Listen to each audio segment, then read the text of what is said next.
जरा सोचिए, एक कंपनी है जिसकी सेल्स तो आसमान छू रही हैं, लेकिन उसका बैंक अकाउंट खाली है। अब सवाल ये है कि ये कैसे हो सकता है? तो इसका जवाब छिपा है क्रेडिट पॉलिसी में। ये किसी भी कामयाब बिजनेस का एक बहुत जरूरी लेकिन अक्सर नजरअंदाज किया जाने वाला हिस्सा है। असल में ना, हर बिजनेस डील, हर सेल के पीछे एक बहुत बुनियादी सवाल होता है, भरोसे का।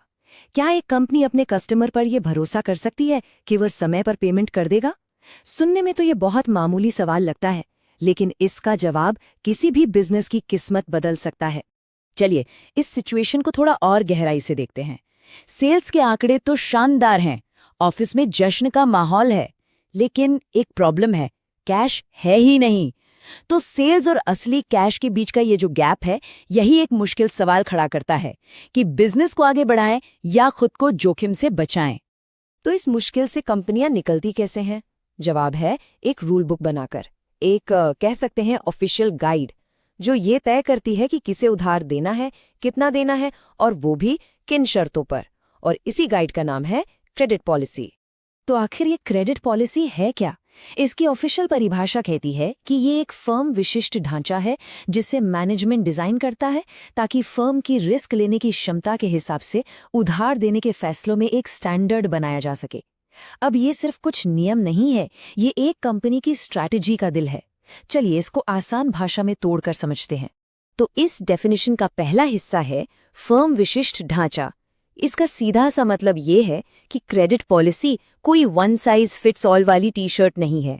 एक नए टेक स्टार्टअप की पॉलिसी एक बहुत बड़ी मैन्युफैक्चरिंग कंपनी से जमीन आसमान का फर्क रखेगी, क्योंकि हर बिजनेस अलग है और उसकी ज़रूरतें भी अलग है।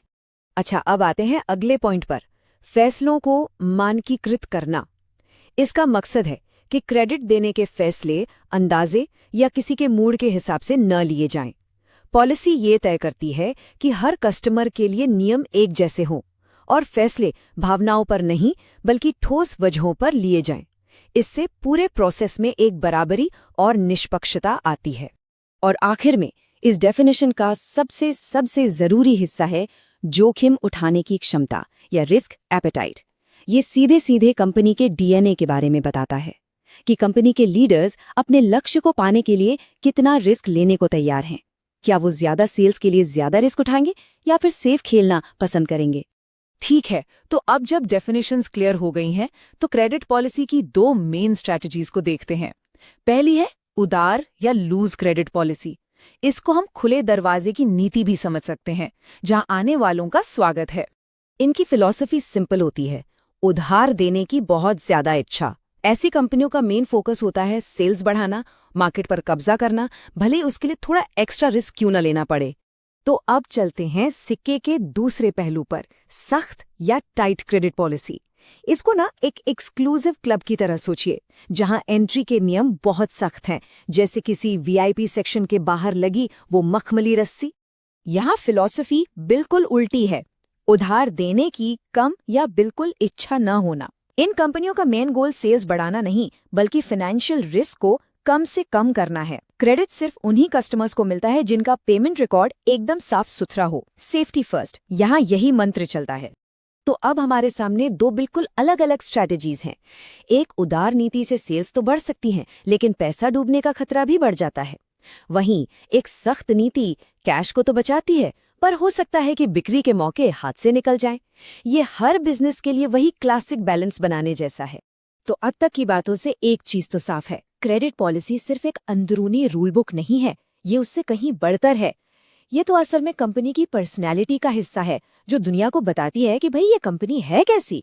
सोचिए, एक कंपनी की क्रेडिट पॉलिसी से क्या क्या पता चलता है। उसका एम्बिशन कितना बड़ा है, वो रिस्क से डरती है या रिस्क लेती है, अपने कस्टमर्स पर कितना भरोसा करती है और भविष्य के लिए उसका प्लान क्या है। तो ये सिर्फ एक डॉक्यूमेंट नहीं, ये उसके कैरेक्टर का स्टेटमेंट है।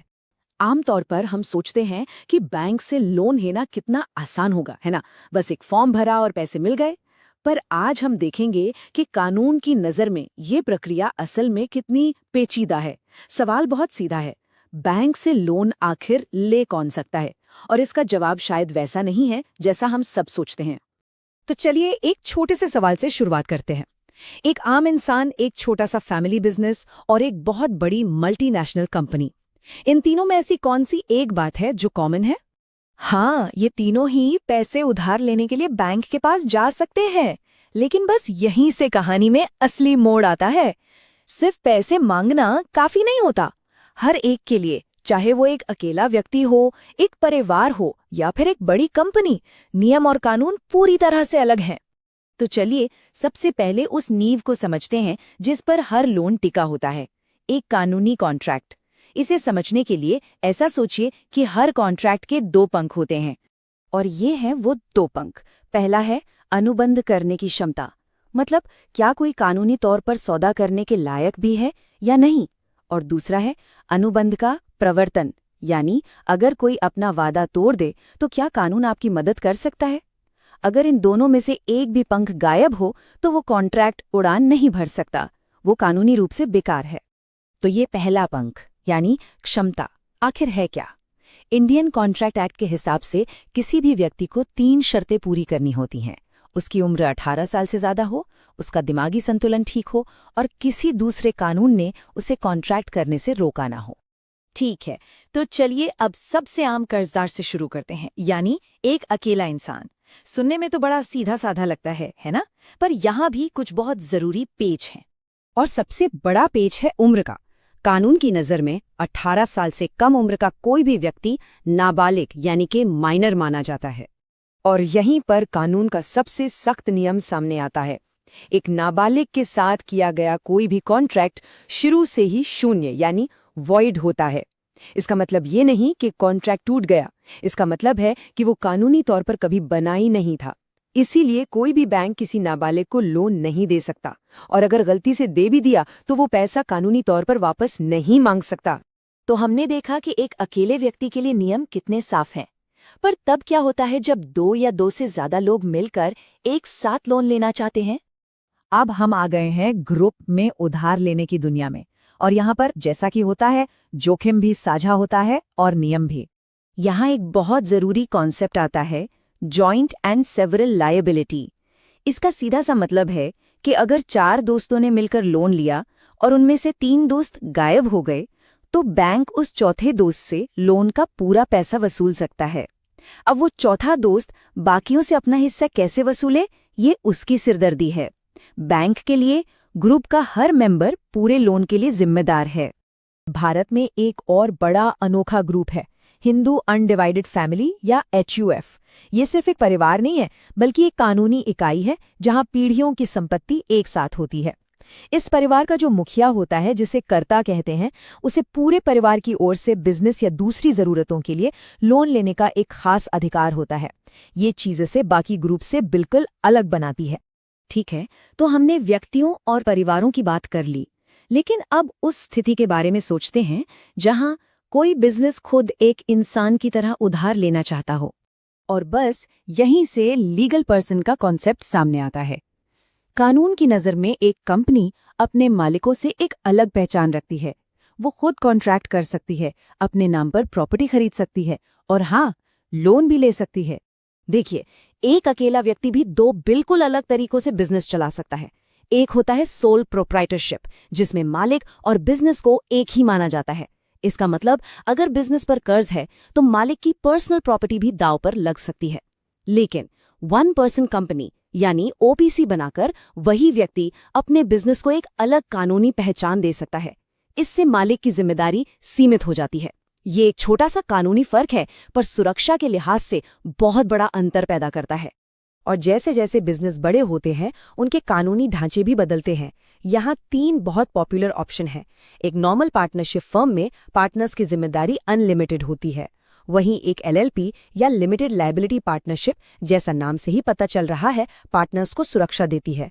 और सबसे मजबूत ढांचा होता है प्राइवेट लिमिटेड कंपनी का, जो अपने आप में एक अलग कानूनी इकाई है और जिसके लिए मेमोरेंडम ऑफ एसोसिएशन जैसे दस्तावेज बहुत जरूरी होते हैं। जब भी कोई कंपनी लोन लेने जाती है तो बैंकर के लिए सबसे जरूरी दस्तावेज होता है उसका मेमोरेंडम ऑफ एसोसिएशन यानी MOA। आप इसे कंपनी का संविधान समझ सकते हैं। ये बताता है कि कंपनी क्यों बनी है, वो क्या क्या काम कर सकती है और सबसे जरूरी बात, वो कितना उधार ले सकती है।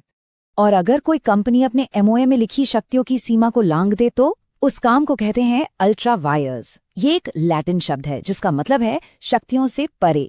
मान लीजिए एमओए में लिखा है कि कंपनी सिर्फ 10 करोड़ का उधार ले सकती है और वो 11 करोड़ का लोन ले लेती है, तो वो जो अतिरिक्त 1 करोड़ है वो अल्ट्रा वायर्स है। तो इसका नतीजा क्या होता है? नतीजा बहुत गंभीर है। अल्ट्रा वायर्स के तहत लिया गया लोन पूरी तरह से शून्य यानी वॉइड माना जाता है। इसका मतलब है कि बैंक कानूनी तौर पर उस पैसे को वापस मांग ही नहीं सकता, वो पैसा डूब गया। और इसीलिए बैंक एमओए को इतनी सावधानी से पढ़ते हैं। इन सभी नियमों को जानने के बाद अब इसे बैंकर के नजरिए से देखते हैं। अपना पैसा सुरक्षित रखने के लिए आखिर उन्हें क्या क्या करना पड़ता है? तो एक बैंकर इन सभी जोखिमों से बचता कैसे है? उन्हें अपना होमवर्क बहुत सावधानी से करना होता है। सबसे पहले, क्या कर्जदार कॉन्ट्रैक्ट करने के लायक है? फिर अगर ये एक कंपनी है तो उसके एमओए की हर लाइन को अच्छे से परखा जाता है। ये पक्का किया जाता है कि लोन की रकम कंपनी के उधार लेने की सीमा के अंदर है और इसके लिए बोर्ड का रेजोल्यूशन भी लिया जाता है। ये सिर्फ कागजी कार्रवाई नहीं है, ये हर कानूनी दरवाजे को बंद करने जैसा है ताकि लोन सुरक्षित रहे।